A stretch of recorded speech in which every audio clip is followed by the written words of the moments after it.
This is Frank Skinner. This is Absolute Radio. This is Frank Skinner on Absolute Radio with Emily Dean and Alan Cochrane. Here we go now. You can text the show on 81215, follow the show on Twitter and Instagram at Frank on the Radio. You email the show via the Absolute Radio website.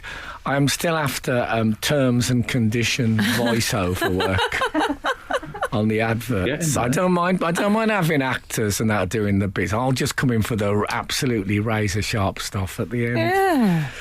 Oh, it's a great job. You can doing the T's and C's? Yeah, one breath. Mm-hmm. 300 quid. Not bad. You priced it up already? Yeah, he's decided, Hal, on the price. I'm just guessing the sort of thing, I'm going to say, inverted commas, these people get. Okay. Saturday starts here. That's my new catchphrase. What do you think? I mean, on the originality front, it could do some workshopping. Well, I don't know if anyone else says Saturday. They used to say the weekend starts here on Ready, Steady, Go. But I know Saturday doesn't literally start at 8 o'clock. For me, my problem is that you've got a good catchphrase there, that you can only use it once a week. It's well, that's a good point. Unless I'm making the point, say if I'm doing a Wednesday night show, that I am the ramp. The ramp that's going to take people into Saturday, but I mean that would be. Then you're a bit like those sort of articles that say Thursday is the new weekend or whatever. No. Frank, can I? Oh yeah, that's brown is the new black. Do you remember that? Yeah. Oh, do you know? That wreaked havoc in the snooker world. Oh, I can't tell you what it did to the fashion world. Well, it was a fashion. I was presenting a fashion award to a very famous designer. Nicole Farey. Oh yes. And everyone that night was talking about brown being the new black. Then it was grey. Grey was the new black. Grey's the new black? Yes. I mean, that really would have thrown the snooker world. And now it's orange, obviously. Grey is the new black if it's been left in a shop window for a long time. Good. Frank, we're getting a lot of love for your appearance on the GN show. Oh, GN, yes. Yeah, the GN show last night. I haven't watched Apparently it. Apparently you owned it. I owned it. Yes. Is it specifically a lot of love for Frank's appearance? Because I seem to remember last time Frank went on that show, he had lockdown hair and he did not get a lot of love for his appearance specifically. I was trending on Twitter for my terrible haircut last time. But it's very controversial that Frank Skinner owns the Graham Norton show. Yeah, I don't think we can say that. Yeah. When I say I can't. Well, Sarah Bailey says it. I can't be. She's a cartoonist. Sarah Bailey, I should say, is my PR. No, she isn't. She's a cartoonist. Oh, really? Lovely. Of what nature? I would describe that lovely I'm cartoon. guessing she's a sort of Steve Bell political satirist. No, she's a caricaturist, yeah. Okay. Not a sort of...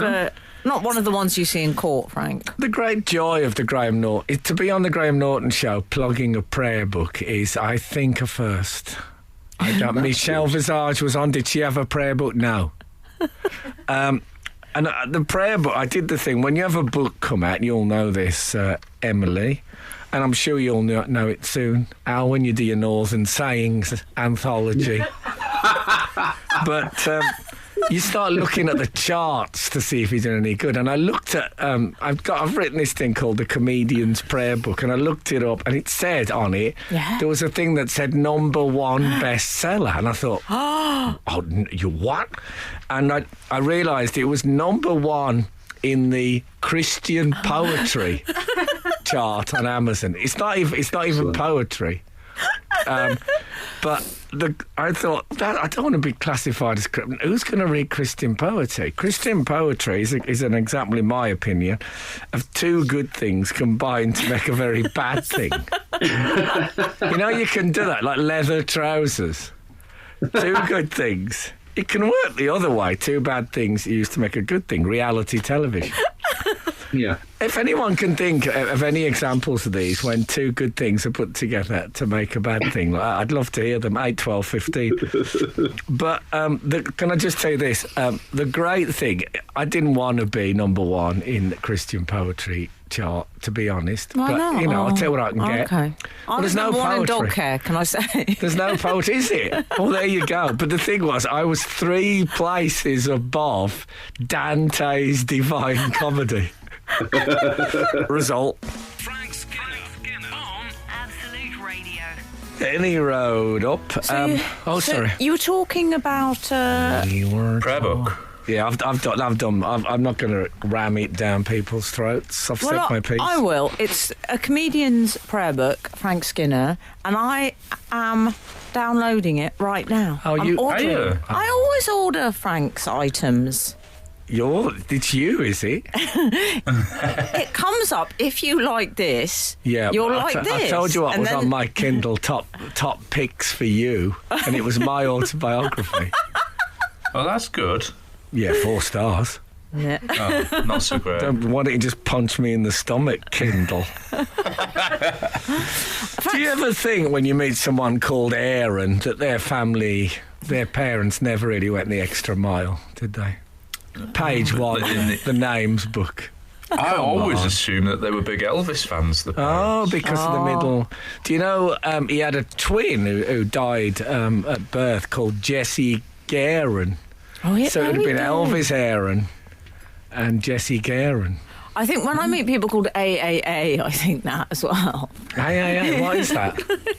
That's just the first. That's like, you know, when you get a cab company. Oh, yeah. That was always, I remember, they call themselves AAA cabs, obviously, in order to be found. Oh, that thing, yeah. They place themselves- Aardvark Publishing. Yeah. I might have made that up. If you're just about to open a publishing company, you can have that. Frank, people are very excited you got into the red chair. Yes, I had to sign a form to say that if I had any sort of spinal or injury, that it was basically my fault and nothing to do with Graham Norton, Esquire. Well, that's good. Yeah. Well, David Parker has said, on seeing him in the red chair on the Graham Norton show, I immediately had an image of Heston Blumenthal in my mind. Oh, yes, yeah. Heston Blumenthal jumped on my back and did a bit of damage. Can you give some context? What a party that was on telly. It's all. I mean, wonder. these things can end up in the Daily Mail. What was the name of that person who asked about that? That person was called David Parker. I wonder, because of his interest in the chair element, if he's part of the Parker Knoll empire. Maybe. Yeah, that'd be. I'd like to meet. I mean, I know a Parker Knoll. It might sound a bit old-fashioned, but when you sit in a Parker Knoll, I used to do a regular gig at Cheltenham Town Hall, and it's called Pillar Talk because there's pillars in there. And they had a Parker Knoll in the dressing room, and it was like my chair because I was the compet. Oh man, I get your like- feet up. I like the idea of Parker and Noel having a terrible feud and falling out somehow. I mean, I know nothing about either Parker or Noel. I mean, it could be an American actress called Parker Noel. I suspect Noel felt some sort of simmering resentment that Parker always came first. Yeah, maybe you're right. Because really, if they'd gone alphabetical, it should have been Noel Parker. But Noel Parker does sound like one. I wonder if you're going to get sent a nice chair after all this love that you're giving I haven't got room for it. Thank you very Can I much. say, we don't want chairs, No, okay? thank you, We don't thank want you. products. Thanks, Parker, and thanks, Noel. But they're lovely chairs, but you give them to the poor if you want to give them more. We're not interested. Yeah, come on. You could give them to not the homeless. They don't be carrying a Parker Knoll around. But you could give it to some sort of centre. Oh, help me out of this, will you? Hopefully my voice will completely go soon. Frank Skinner on Absolute Radio.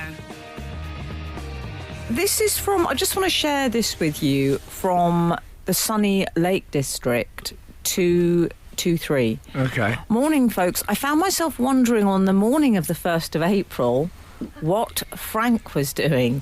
Did he carry out any of his pranks this year? She hasn't put pranks in speech marks, I'm glad to say, but I would have. Lots of love, from the Sunny Lake district? Well, I've stopped doing April Fool pranks because I don't know if you remember, but I remember. 2 years ago, I came downstairs on the phone and told my son that the school was on fire as an April Fool joke, and he started crying. And I thought, I've misjudged this. And I said, there's no one in it. Everyone's safe. And he said, no, it's not that. He said, I wanted to do the April Fool joke.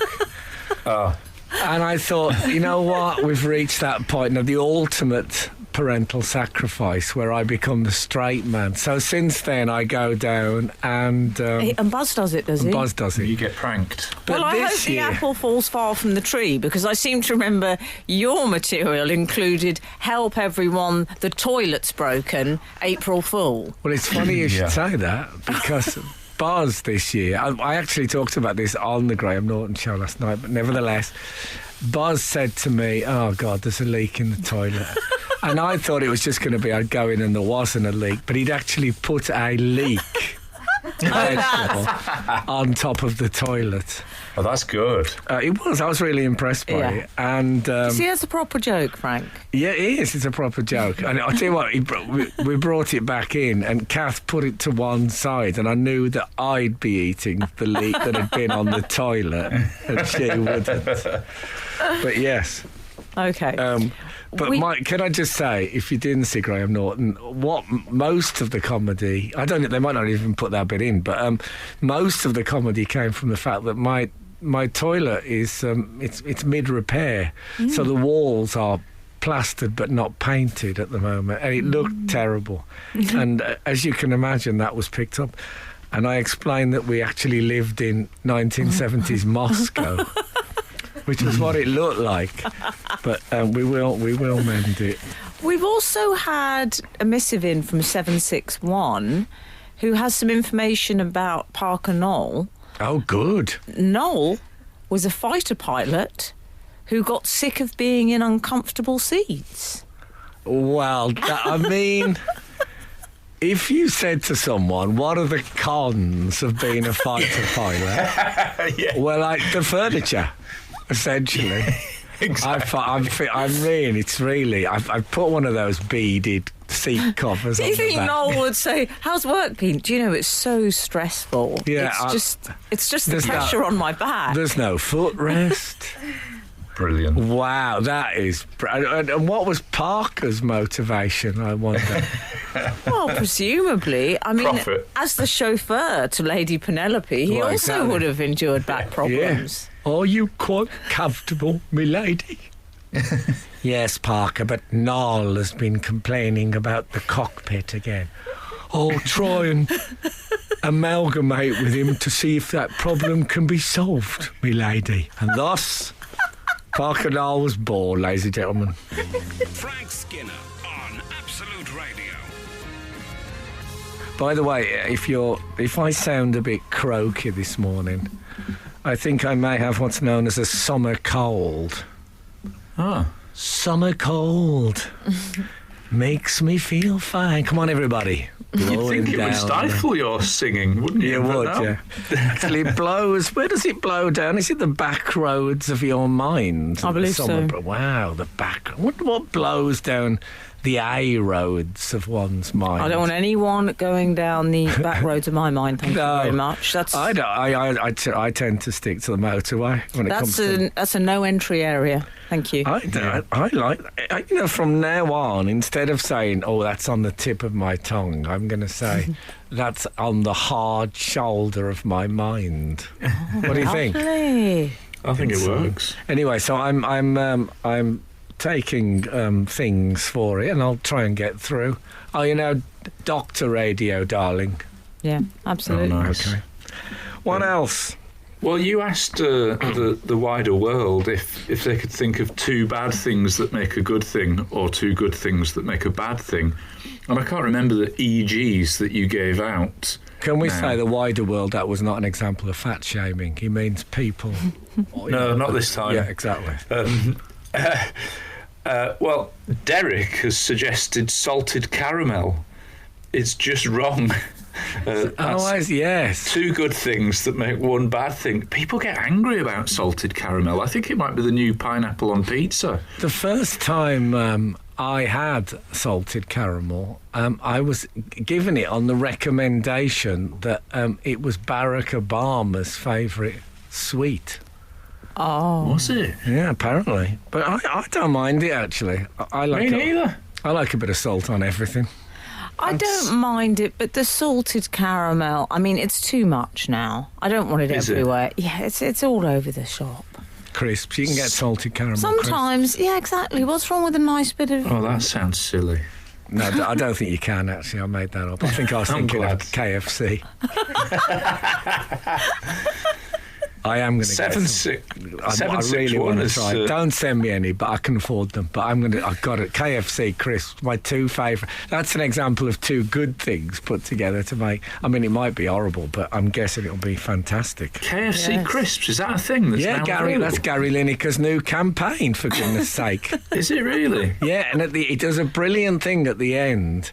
Is that he steps? Is he doing KFC? He steps into this, like the Colonel's head and shoulders, his torso is in this thing, and Gary Lineker lines up and he becomes the face of Harlan Sanders. And he looks just like him now. Oh, Chicken Man. No, but it's really remember I went to his grave in Louisville, Kentucky. You did, yeah. He's buried in 5 pieces. God. Frank Skinner. Absolute Radio. You know, many years ago I was flying to Grenada, and the only thing I knew about Grenada, I mean, really the only thing I knew, I was only going there because an estate agent said, why don't you go there, was that Brendan Batson, the former West Brom fullback, was from there. That was all I knew about Grenada. You know, I got to Grenada, we arrived, went into town, went into a bar, and there he was at the bar. And it was the kind of perfect... And I love a chance meeting. And this week, I'd been with Boz out on the Hampstead Heath, and as I walked back, I saw Emily Dean walking toward... I mean, London, there's a lot of people live in London. Yeah. And there was... And she was with this woman who was rocking a sort of Kim Wilde look, sort of shades on. And I thought, she's a mysterious, ultra-blonde babe. Blow me if it wasn't the producer, Sarah Bishop. We were together, we were in your locale. But I love meeting people when you're accidentally like that. It's really exciting. It was so exciting. And you know what happened now? I said... Tell us. Sarah said, there's Frank. I mean, was that someone's stomach? That was mine, yes. Very noisy, isn't it? Sorry. It is. I know, congratulations. It's good to know that it's operational, though. Sarah said, there's Frank. And I don't know why I was shocked. I was in your locale, but you always are when you haven't prearranged. Yeah, no, it's great. I said, Frank. And you looked right in my direction. Eye to eye contact, and you looked the other way and you walked on. No, well, of course he actually didn't. But Sarah said to me, and I hope she'll forgive me for passing this on, I said, I really thought that Frank was ignoring us for a minute there. And she said, oh, you know what he's like with his sense of direction. Well, I saw you and was able to find the way to you some 10 feet away. I didn't recognise Sarah at all. I thought you were seeing some Russian model. But... Was that his cricket bat? No, yeah.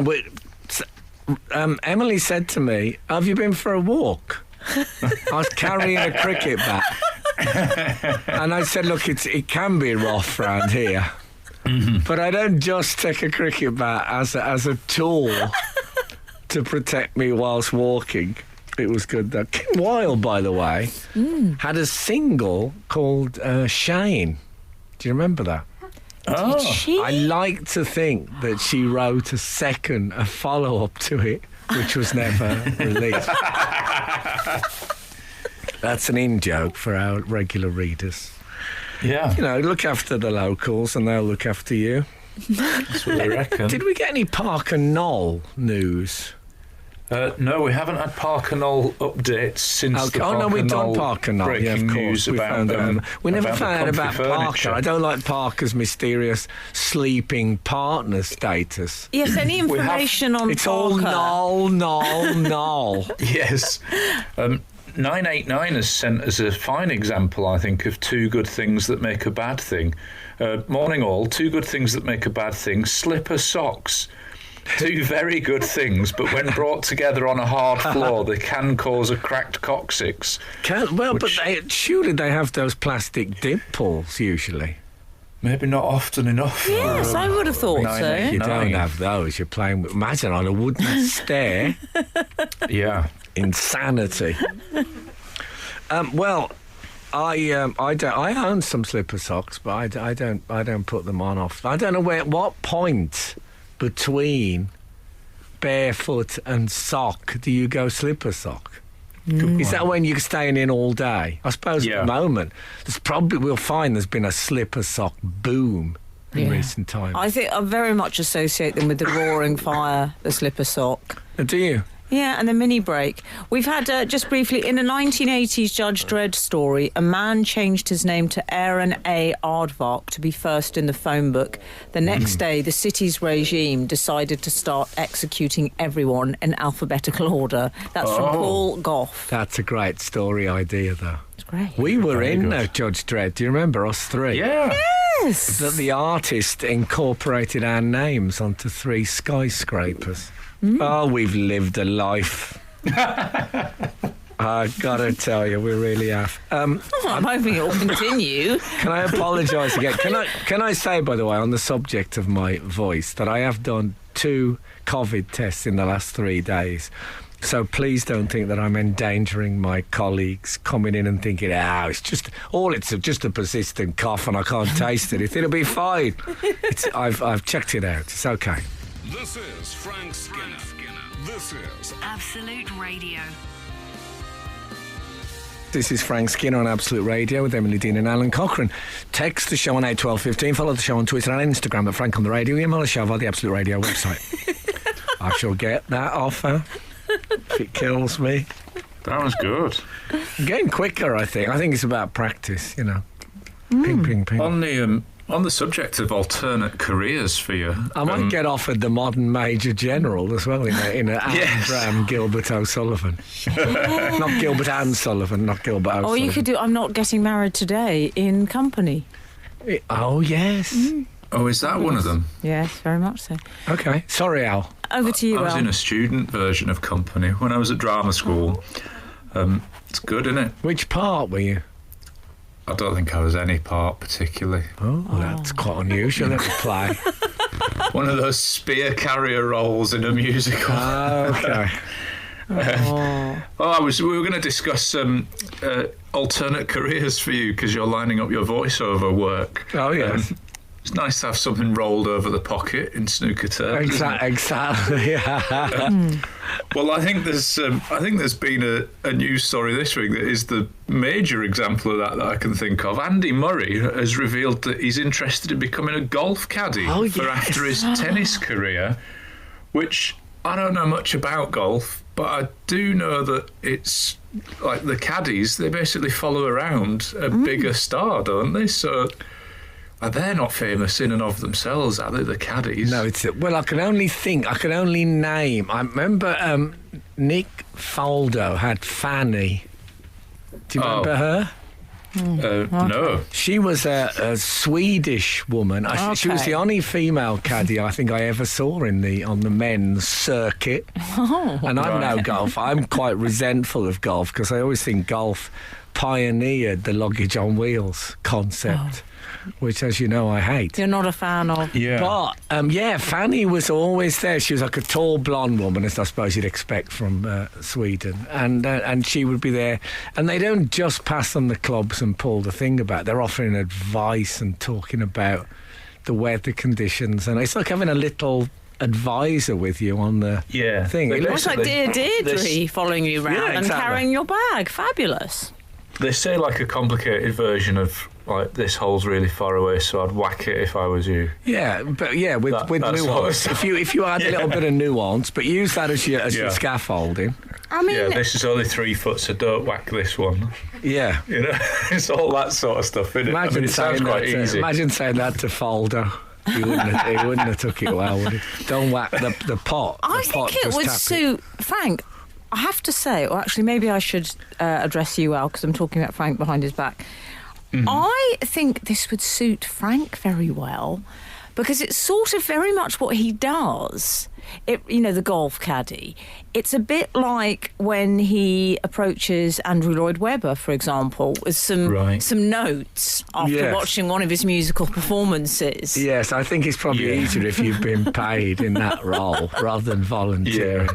And my problem with seeing a comic and then saying after, I'll tell you what would improve that. Yeah. I mean, I've got to stop doing it. It's sort of what you do. Who have you done that to? You did it to Ross Noble, didn't you? I did it. You've done it to me. You've done it to Did you do it to you, Al? Yeah, he's done it to various people. He can't help it. Tim Key mentioned it on the show, if you remember. Oh, yeah. But they usually say, I tried it, went really well. So that's all I'm saying. You know. Yeah. How did your improvement? I'm using improvement in inverted commas. How did that go, Al? I think you suggested something that I had done prior to it. Well, they all fallen away in the. It's fallen away for time constraints. Obviously, they all say that, but yeah, okay, fair enough. Okay. But I think we've rumbled something here with Andy Murray going to golf to be a caddy. You say that tennis players have the big bags. No, that you said that golfers have the wheelie luggage, but tennis players have such big bags that surely there's a gap in the market for being a tennis caddy. Yes. Oh, yeah. Well, where he carries on the bag and then he says, I'd hit it really hard down the line if you get the chance. Yeah. I think that would be too intimidating, having Andy Murray as your tennis caddy, wouldn't it? Oh, can you imagine? I think the problem... It's like having Frank Skinner as your support. I tell you what it's like. You remember that, Cassie, you're too good for the chorus? Zach, I need the money. It's that. It's like, do you remember? He's quoting from a chorus line, by the way, in case you're not a musical theatre. Take That were on Top of the Pops. Do you remember that? When Robbie Williams rejoined them. And Gary Barlow was doing the lead vocal on this particular song, and Robbie Williams was doing backing vocals. And once you've gone to that far, you cannot go back. I mean, Zach was right about Cassie. She was too famous for the chorus line. Okay. And you can't just have Andy Murray bobbing about in the distance, even though he's not a golfer. Isn't he going to spoil everything? People are just going to think, oh, wow, there's Andy Murray. And there's some bloke in check trousers standing in the way. Frank Skinner on Absolute Radio. We're talking about the former world number one, Sir Andrew Barron Murray. Was he ever number one? I believe he was. Oh, okay, fair enough. Barron Murray. Is he Baron Murray? Well, he's Sir Andrew Barron Murray. That's just greedy. 2 titles in the one name. Oh, it's one of those. Yeah. I don't like it when you get all the... yeah, you get a few of those ones. Yeah. The Viscount. Yeah, my real name is Duke Alan Cochrane, so I don't know how I'm going to cope if I get knighted. I like it when there's a "the" in them. You know, they say like the Viscount Linley. I mean, that's great. To have a "the" in your name. I like a "the on" in parenthesis. The on. Oh, I don't know that one. The Honourable. Wow. Oh, yes, obviously, yes. The On is great. Sorry, I was thinking of Dion and the Belmonts, the old believe, 50s vocal group. Yes. Toby Young is a The On, I believe. You're having me on. No. Well, who knew? I'd like to discuss golf fashion. I mean, that is what draws me to the sport. That and it's suitable for pensioners. I like the idea, though, of dressing... I don't like the modern golfing attire. I very much like the sort of Duke of Windsor look. What, +4? Yeah, I love a +4. And I like an Argyle pattern. And a +4s are brilliant if your necklace breaks. That's their best. That's the best advantage of them, and you can just clear it out there later. I like a saddle shoe as well, Frank. Well, I don't know what that is. Who wears them? Lucy from Peanuts? Oh, yeah. Are you familiar with them? They're What a great fashion reference that was. Yeah. white with... I don't know if children are allowed to take peanuts into school anymore. No, so this is probably true. not- Very good. Some may associate them more with Frenchie from Greece. Oh, yeah. Oh, Are really? you familiar? The white shoes with the blue saddle motif, the 1950s sort of okay. shoes. Are you familiar with them, Al? I think so, yeah. Thank you very much. I don't know if you know, me and David Baddiel went playing golf in Portugal. I didn't know you golfed. Well, I don't golf. But that was someone offered to pay for us. It wasn't filmed or anything, but they offered to pay for us to go, so we went. I remember when we got back, we'd lost 22 golf balls. We only did 9 holes. They'd given us a big bag of golf balls. And there was a bit where Dave got so bored that he's in this bunker and he couldn't get out. God, there's been a Hitler reference every week on this show. And he hit the ball and it ran up the side. And as it ran back down, he hit it on the move. And I said, no, you can't. You can't volley in golf. That's not Even allowed. non-golfers have a rule about hitting the ball in motion. I had lessons and all that. And funnily enough... Were you really good? Yeah, well, no, I didn't get good, but I know the lure of it, because you can play football for 20 years. I've proved this, and never really hit the ball properly or do anything good. But occasionally with golf, you hit one beautifully, and that is where the Class A drug thing comes in. But funnily enough, what got me into golf was the lure of the caddy. Oh, here we go. Yeah, and it was the caddying thing. We have to break, but I'll explain this. But it was actually a caddy that got me into golf, not a real one. Oh. But well, I'll explain. Frank Skinner on Absolute Radio. Before we continue in the proceedings, may I just share with you this from 867? Please. A little bit of love for Shane. I like to throw in a bit of regular love for Shane. Do you mean Shane, the Kim Wilde single? Oh, I mean Shane, the Frank Skinner series. Okay. Hi, gang. Just found all episodes of the first series of Shane on YouTube. Absolutely loving it. A forgotten gem, I believe, is the turn. How can we campaign for a DVD release of both series? Is it from Kevin Ligo? No, it's from Nick and Brighton. He's one of the bosses of ITV. Gone, and never called me mother. Yes, so the caddying thing. Yes, back to Andy. I saw a Will Smith film called Bagger Vance. Do you know it? It's very much the kind of film I would never, ever watch. Oh, well, there you go. And it was, I don't know how I came to watch it, but it was about a caddy who was a sort of mystical figure played by Herr Schmidt.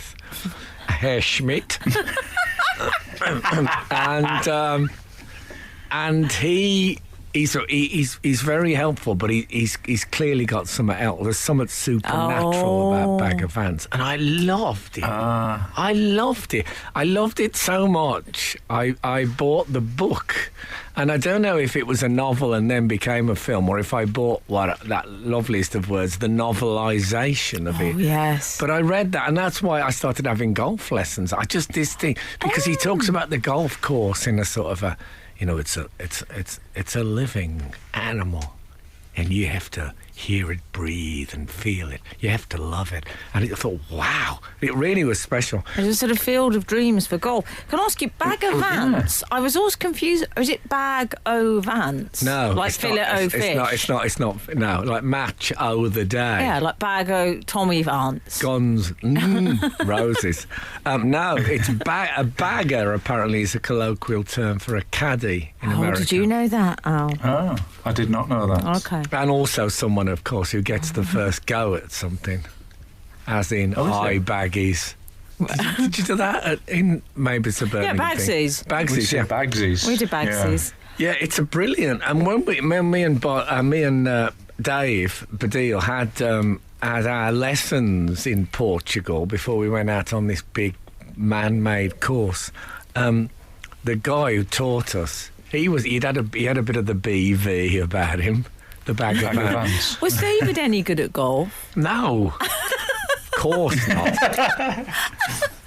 I'll tell you what I heard this week, which was special. You know those Top of the Pops albums that used to be out that were hit singles done by session musicians and singers, so they weren't actually the hit single. They were a version. Yeah. It's a cheap way, avoids the rights things. I heard one of Three Lions. Did you? And the great thing about it was they did a slightly not very good voice for Dave, like deliberately. Frank. I loved it. But anyway, this guy who taught us, this Portuguese guy, would say, you can do this shot here, but... And then he'd point into the mid-distance. Out there you have to do what you need to do, and referring to the course. And he really made it a special mystic. Was he a bit of a special one? So I can see why people get into golf. Well, we've had this here now from Anthony, who's in Barry. With an H or Sans H? Sans H. Okay. So it's not an Anthony. I met H this week. H from Steps? Yeah, well, Steps were on the Graham Norton show. Were they? They looked amazing in black leather and spangly things, yeah. Oh. You couldn't tell where one step started and the next one stopped. Needed some of that yellow tape on the edges of them. Shall I reveal what Anthony from Barry? Should we trail Anthony from Barry? You can trail him, but the producer's pushing me, so... I'm going to tease Anthony from Barry. Thank you. Okay, we'll be back with that soon. Frank Skinner. Frank Skinner. Absolute Radio. I think you had us on a cliffhanger, didn't you? I think Emily had teased a man in rugby. She teased a man in rugby, and not for the first time. I think you'll find I teased a man in Barry. Okay. That sounds like the beginning of a poem. Yes, I teased a man in Barry. Barry, that's right, yes. I've been to Barry. I remember they had on the front at Barry, they had a laughing mannequin in a glass case. You put money in to make him laugh.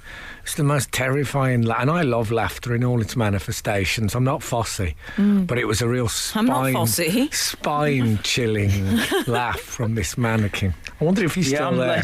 I'm less into the evil laughter. Yeah, the ones that begin mwah, mwah, mwah, mwah. Yeah.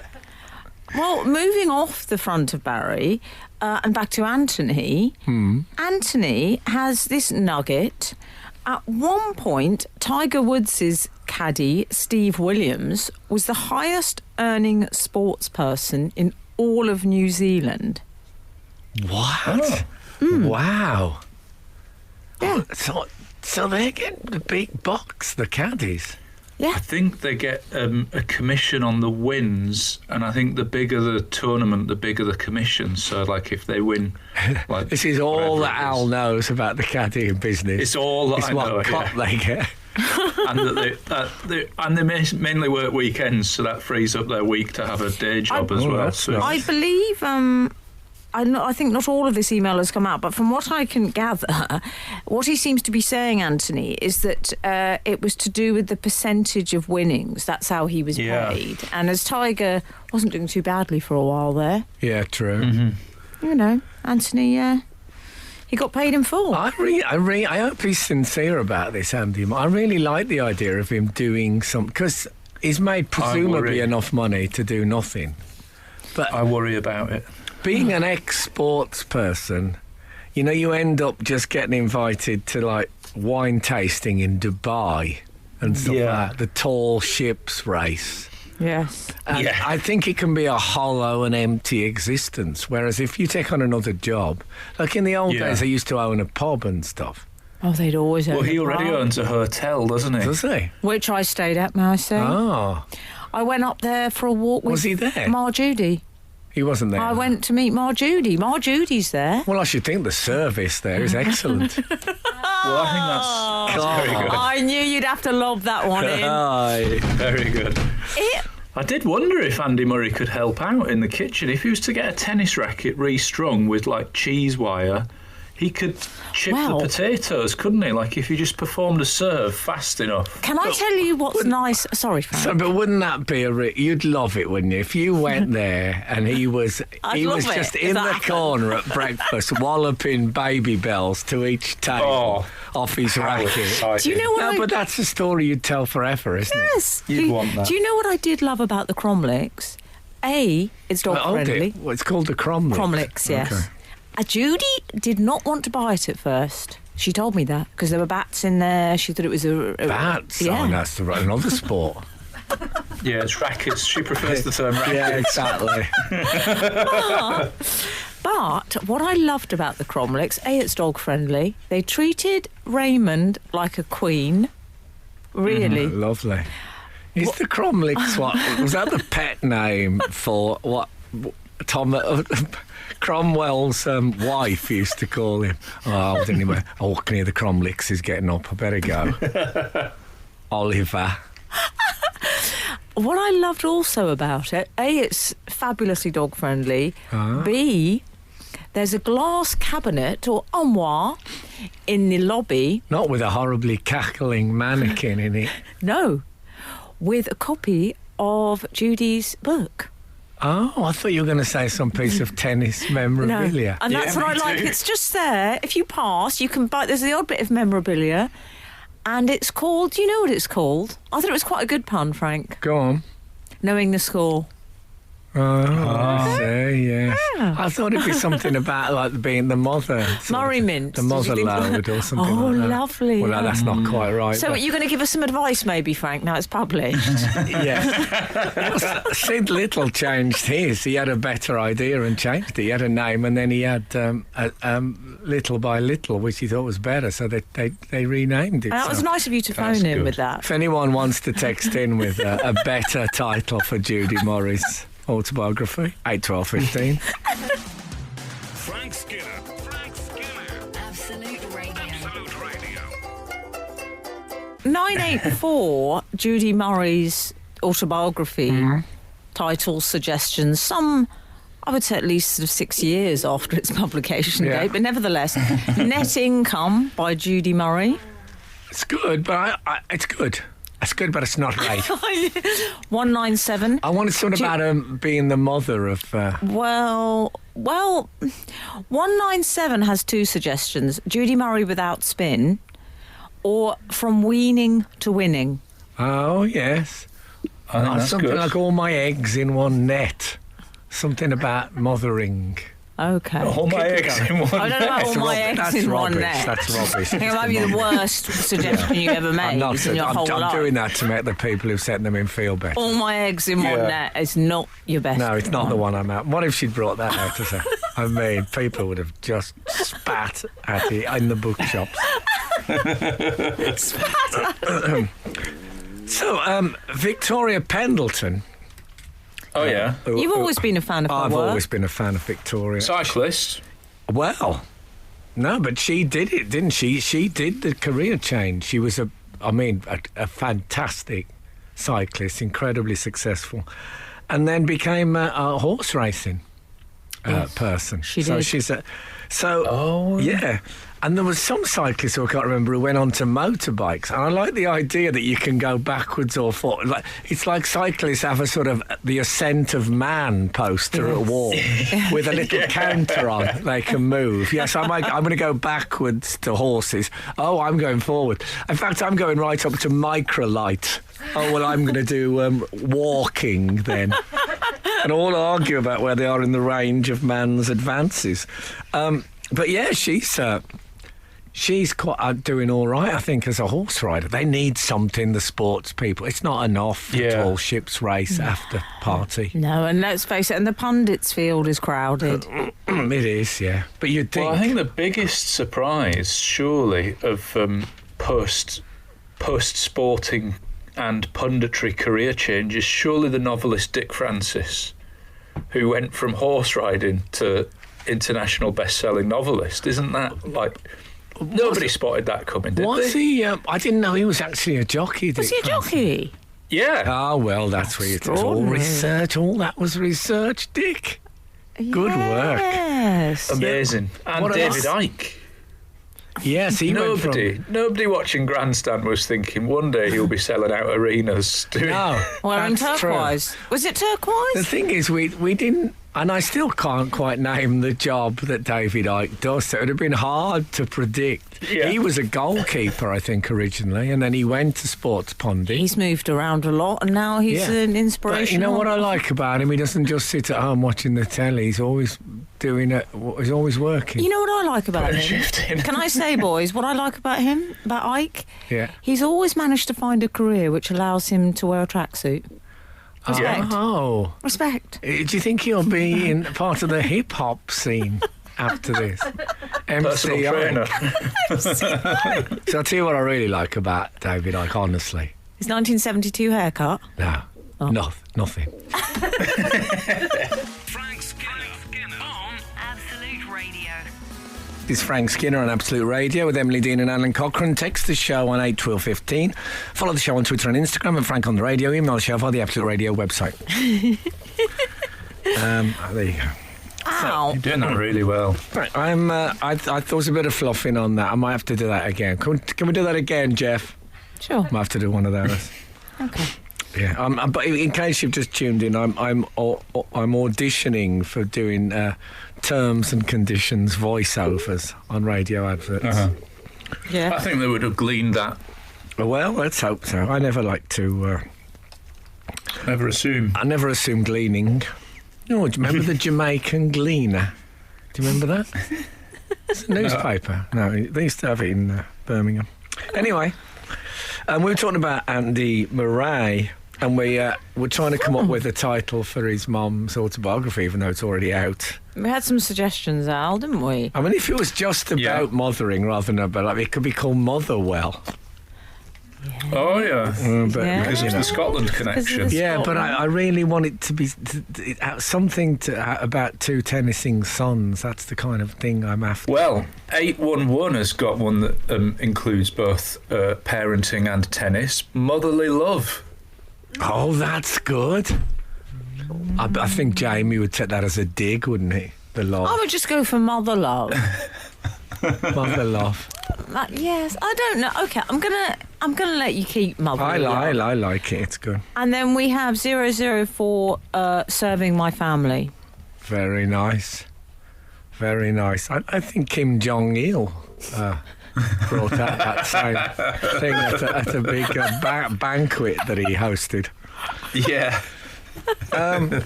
So one of the things that he said, Andy Murray, which I love because this is something that's said a lot by footballers, he's thinking of doing his badges. Yeah. And when footballers do their badges, it means they go to like an FA course thing. And you get, I don't know how many badges there are. I've often dreamt of doing my badges, not to manage, but just to be that bloke at the game who knows more about it than everybody else. Because generally speaking, football fans, and I include myself in this, we have no idea what's going on for most of the time on the pitch. We don't understand the tactics and stuff. You can tell we've been replaced by cardboard cutouts and sound effects. That's the integral part we play in the sport. It's like the bad guy in Scooby-Doo has replaced football fans. It was all that projector. And but I actually had an idea. I'll tell you this now because it was rejected everywhere. I had an idea called something like, how did that goal happen? And it was me talking to a football expert. Like, what happened? I was with Lee Dixon, the former Arsenal and England big defender. fan of his. And I once went to a contemporary dance event with him and Tony Adams and Adrian Childs. Great anecdote. Yeah, there's more, but I won't go into it. Anyway. Was that the night Lee said, Tony, put the ball away? That's right. That was that very night. Anyway, when he was discussing football, we were sitting outside a pub in somewhere like Zurich, and Lee Dixon explained to me what was meant by showing them the outside. It was a George Graham thing, and it means not letting a player cut inside. And he got bottles and an ashtray, and he put it all out on the table and explained it. And the way he did it, I just got it. And I thought, I'd love to understand more. So I wrote all this up and said I want to do a programme called, and of course it was rejected by everyone, but I think a programme that actually told fans what football was about would have been a good thing. I'm too old for it now. Oh. Do you think? Yeah. Well, you say Also, that. I'm a bit bitter and offended that it wasn't taken first time. I think, Frank, they could put it on as a little DVD extra on the Shane I can't do double another box set, DVD extra. along with Shane. You don't want him specialising in DVD No, I mean, that's extras. become Frank DVD Extra Skinner on being called. I mean, I it's saw not- that on a poster. Yeah, it's not what I dreamt I saw of. it on a Al. toilet wall. Frank Skinner on Absolute Radio.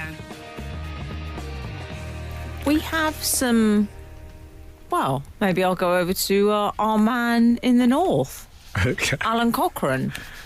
I We've had love these autobiography suggestions we've had in.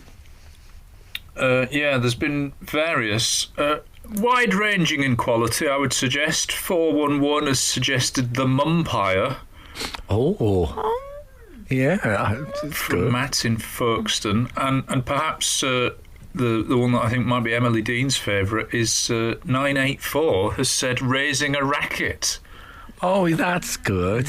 I like that. You see, I've got to be honest. 984. You're in current pole position for me.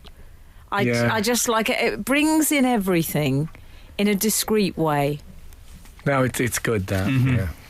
The idea of noisy, rambunctious boys. I've got it. It's great. Okay, good. I think you're right. I just wanted to sell it a bit to Alan. I think it could be a winner. You feel, you know what's happened here is power has gone to the negative person in the room.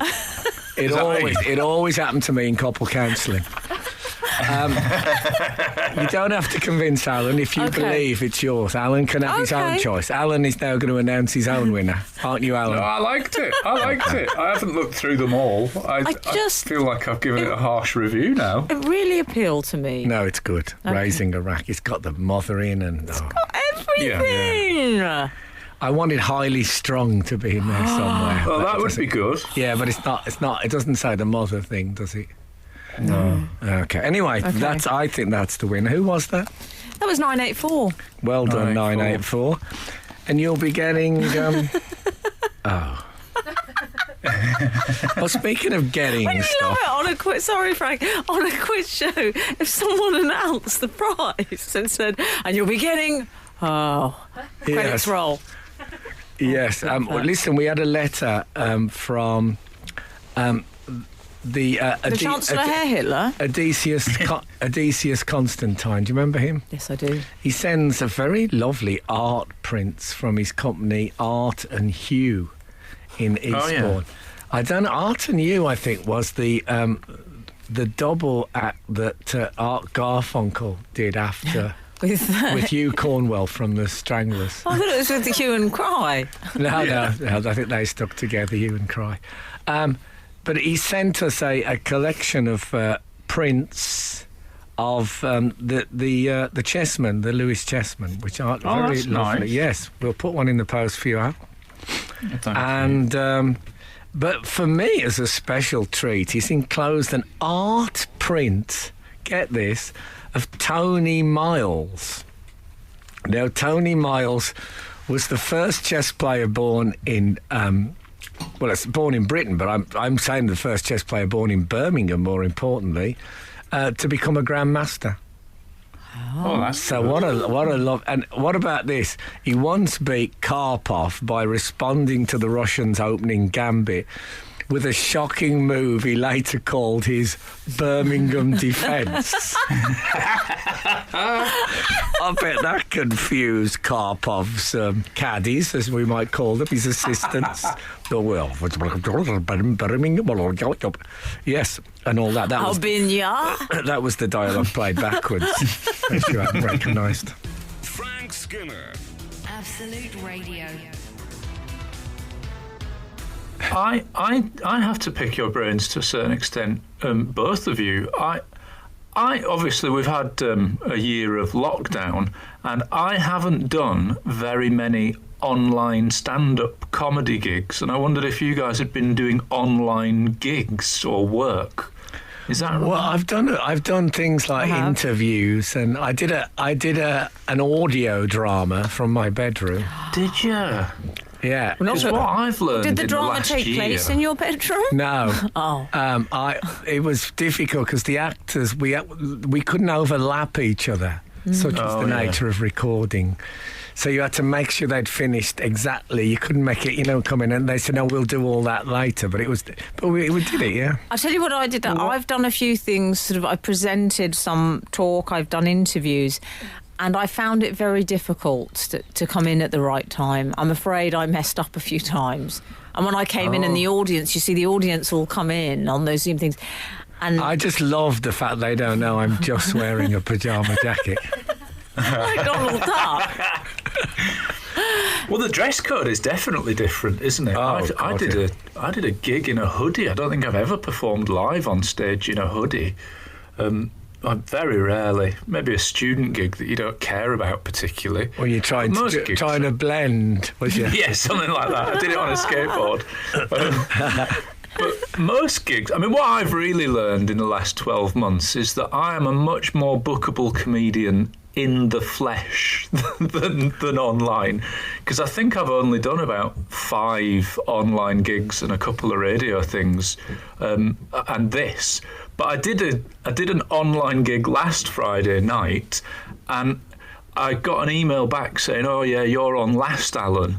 15 minutes on last." In normal circumstances, if I was on last at a gig, especially when rusty, I would be really, really nervous. Oh, what if all the acts do brilliantly and then I don't do brilliantly? Oh wow! Come on. And then I've got to drive home hating myself. But when it's online, I just couldn't get the same nervousness And you going. only have to walk upstairs hating yourself. Exactly. I'm not driving home from Coventry hating myself for 2 hours or something. I just walk upstairs and have a yoghurt. I like the drive back from a gig because by the time I've got home, I've generally finished hating myself. I don't want to still be hating myself when the family are around. No. That's their job. Doesn't Sarah Millican have a good rule about that, Frank, I believe? She says, the next morning, yeah. Was that, you told me that, Al. Has to be until 11:30, and then you have to stop hating yourself. That, yeah. Oh, okay. I think her rule is that you can't think that you're brilliant or terrible past 11 o'clock the next day or something. So if a gig's great, Frank. You've got to shut up about it. Sorry, Frank. Interesting. But I might shut up about it, but inside, it's hard to get rid of it's that ready break glow that you get after a great gig. That takes some shifting, doesn't it, that? Yeah. I'd be a terrible hypocrite if I pretended that. And also, like I say, I remember having it's a new material gig as well, so you're entitled to have a bad one. But it all went wrong. And Why does... there was a comic at the back of the room, all the things you don't want from a new material gig. And the next morning, I was at the supermarket and a woman said to me, are you a comedian? And I said, no. I didn't feel that I had the right to say that I was on that particular morning. And to be honest, it might not have been 11 o'clock, so I think Sarah Millican would have been okay with that. Frank Skinner on Absolute Radio. Another thing about the Zoom gigs that I was just discussing, because this is what people are doing, the Zoom stand-up gigs, is that it really shows up a gap between comedians who can't use computers and comedians who can't, because I'm very much in the second category there. Well, you can't. Oh no, I'm rubbish with them. I think both categories were can't just then. No, the comedians who can use computers, they're very competent, and they have like different backgrounds on the Zoom thing, so they can make it look like a brick wall, and they'll have a microphone and stuff like that. Wow! And my background was a couch that's behind me because I'm sat on the floor in order to get good sound. Although I did use it to segue into some material about how much I enjoy lying down. So I've still got those old skills. Aye, nothing wasted, Al. Jumping into jokes. Do they have a North London Bohemia? Because that was my background, and that's what I would like to... Oh, they probably do. Do you have a sunset, Al? You see, they should have something nice like that. I think somebody competent can get almost anything as their background, but I'm not. I'm incompetent, and I like the old days. Well, my 8-year-old can conjure up a background of almost any description. Very clever, isn't it? Yeah, it is. I did prefer the old days when you judged comics on like their skill of writing or performing, and now it seems like we're getting judged on our tech know-how and our Wi-Fi connection. Well, that's the modern world, Al. Come on, mate. Come and join us. Next week on Steptoe and Son. I was talking to a promoter who'd done a drive-in comedy gig, and he asked me if I was interested, and I said, no, I don't. You wouldn't be able to hear them laughing, would you? He said, no, well, they blast their horn if it's funny. I don't want to have someone's horn blasting. I associate laughter with love and warmth, whereas someone blasting the horn, it's all about hostility. He said one of the problems is if people leave early. They drive out, obviously. I mean, imagine the gig's not going that well, and you have to wait for noise reasons for someone to complete a 3-point turn who's leaving the gig. I mean, it's hell. The only horn I want to listen to is Alex. That's a good one. Well, that's beautifully adore put. that man. Yes. I would do a car gig if everybody had those horns that go that would be fun. I would only do it if they had horns that went ha. Even that sounds sarcastic. With glitter coming out of it. What you got to be careful is you don't want to be driving home and you haven't switched your normal horn back on, and somebody runs out in front of you. You go ha, and then plough into them. It would be like evil, some sort of super villain thing. So be careful if you've got alternate horn on your car. Frank Skinner. Absolute Radio. We've been talking about suggestions for Judy Murray's autobiography, but attention must be paid to some of our regular correspondents. Everyone needs to get their turn here. I love it when people write to us about things from the previous show. It makes me feel like it's all tied together into one beautiful, seamless thing. It's very previously on ER. This is actually going back a bit, but Stephen Lewis in Manchester has got in touch, because you may remember a while back we were talking about... Stephen Lewis? Yeah. Oh, I hate you about that. oh, God.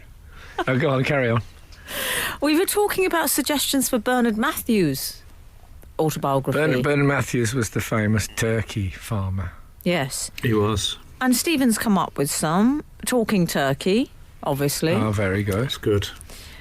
And I just want to be clear, I'm going to pronounce this absolutely right. To kill a flocking bird. Oh, yeah. Do they flock turkeys? I don't think it matters. No, the pun is more important, Frank. No, I think you're probably right. We'll have none of your pedantry in this one, OK? Aren't mockingbirds called mockingbirds because they have a sort of a laughter type thing that sounds like they're laughing at people? Is that like a sarcastic tone of beak. Or to sort of mock the weak manner. Tone of beak. Yeah. A tone of Anton to beak. We got there together. How lovely. We did, Frank. And we've also had some responses to last week's show. I'm going to go over to our correspondent in the north, Alan Cochrane, for that. Alan. Well, we had some fun TV and film credits where we were discussing. Oh yes, it was on about weird, like Man in Marquee, Wilfred Hyde White was one of the examples. Yes. Apparently in Ally McBeal, which I used to love, Dame Edna Everage played a character called Claire O'Toms, which is an anagram of a sitcom role. Oh. Claire Ottoms, yes. Ottoms. Yes. OTOMS, yeah. Yes. How else I would know you say there it? was a film. Well, it was just an accent thing. We did just I say different. Ottoms? No, you said it in the right way. I just said it with a slant, a Hey, London come slant. on, you two. Do I have to reach into the back of the car and start banging your heads together? Peter Capaldi played in a film. Oh, God, I can't remember what the film was now. And he played a doctor from the World Health Organization. This was who? And it said Who Doctor was his credit. And this was before he was Doctor Who. Well, if that ain't a premonition. Yes. That's good. In fact, someone sent us a message about that, and I will remember to credit them at some point. I'm afraid I don't have their details to hand, but whoever you are, thank you so much. Oh, did they mention Someone the did Peter write in Capaldi? about that, Okay, yes. well, it's much talked of in the Who world. Sure it Well, is. you know, obviously, Certainly is. I'm very deeply immersed in the Who world. When you both say Who world, I'm presuming that you mean the World Health Organisation world. God, yeah. Yes. That's a shop near me. World Health Organisation world. It's lovely in there. Not as good as World of Leather, of course. On the credits front, we've also had James Bryant getting in touch saying the new Tom and Jerry movie credits both Tom and Jerry as themselves. Wow. That's weird. Interesting. Does it have their surnames? I'd love to know. That'd be a great quiz question. What are Tom and Jerry's surnames? That's excellent. There are some quizzes, at the top end of quizzing, that's the sort of thing that could come up. Oh, yeah, very much so. What else? I We've love also- these. Surprising people playing on records. Al, did you have any yes. favourites? Can I ask a question? Is there any evidence that Lou Reed played guitar on Leader of the Pack? No. Kat O'Tahanahan, Richard Fairbrass of Right Said Fred, Yes, of course. plays bass in David Bowie's band in the video for Blue Jean.